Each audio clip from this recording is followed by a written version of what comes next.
What's up everybody, Cutroneo here, and welcome to video number 28 of my video progress series on Roland Dyens Saudade No. 3. What you just heard was the opening of the piece, and just like last week, I'm going to be rotating days, 30 minutes of work on each section, the introduction, the dance, and the finale, as well as spending 15 minutes doing excerpt practice on given section. Within that first performance, I thought it was relatively pretty good.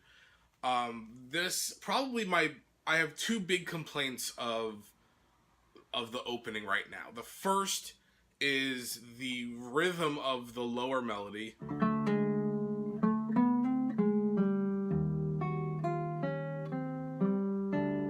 That section. And then the second one is the accuracy and fluidity of the last lick.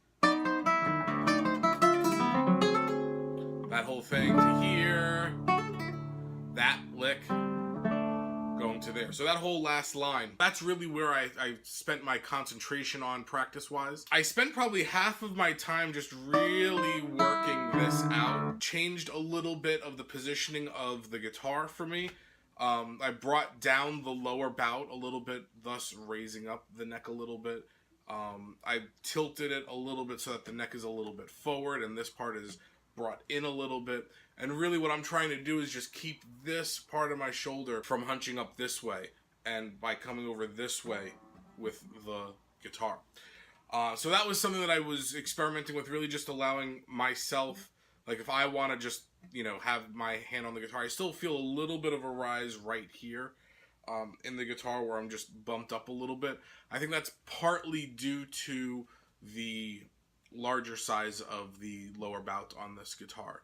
And I feel like at first this felt really far away, but I'm getting sort of used to the distance that the left hand is at, especially in the lower positions. And that just allows me to move my arm large jumps. Let me give you a different view here for a second. So I'm making these large jumps, right? I did a lot of open string, making sure that my arm could move. And the accuracy of I and M placing there. So those were areas that I actively focused on working out. In addition to that, I noticed that when my A finger is prepared on the first string, that there was a lot of sort of just tension of pushing that finger either closer to the middle finger or just pushing it down to the string. So I spent a lot of time just going slowly. You can see that this knuckle gets a little bit straightened. So that's like it's there rather than just placed nice and relaxed. You can see it takes a little bit of time.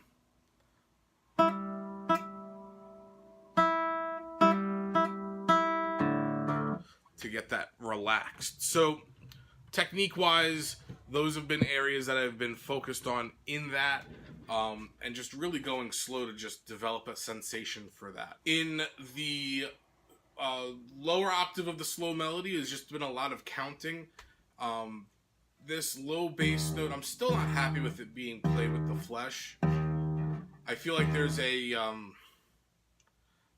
delay of when I want to hear the note versus when it comes out. I think I've spoken about this before in videos where the there's like a weird latency with using the flesh, and I think it's because of just the slowness in the release of the string. So I might maybe try and come up with an exercise which focuses on that issue, and just, you know, developing rhythmical control over that. That was where a bulk of my practice went to. With the leftover time, I worked on the 8th note triplet sections. And just working on left-hand balance.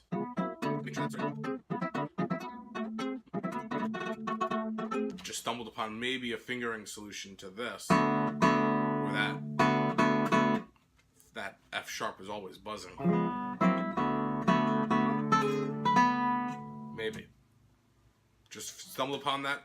I'll make sure to notate that and remember it for the next practice. But mainly just getting good movements from each chord, not locking up, just playing that slowly,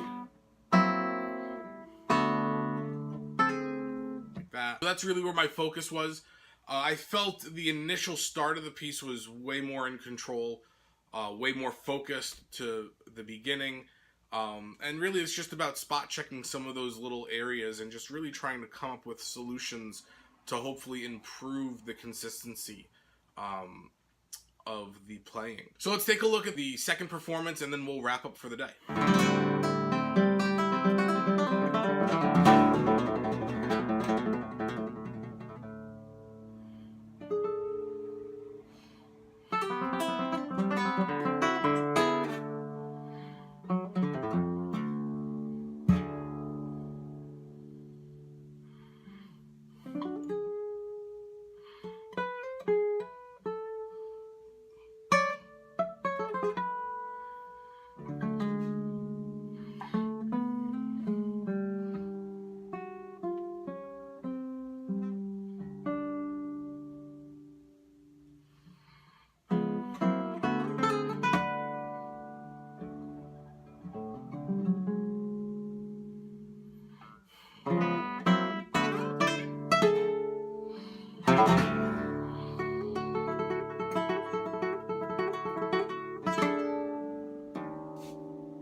So overall, I thought the second performance was way cleaner.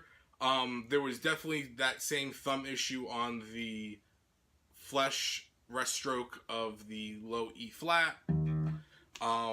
This worked out better. It's still not where I want it to be. There's definitely still some tension. There's definitely still some discomfort while playing it. I'll keep drilling it out. And then for whatever reason,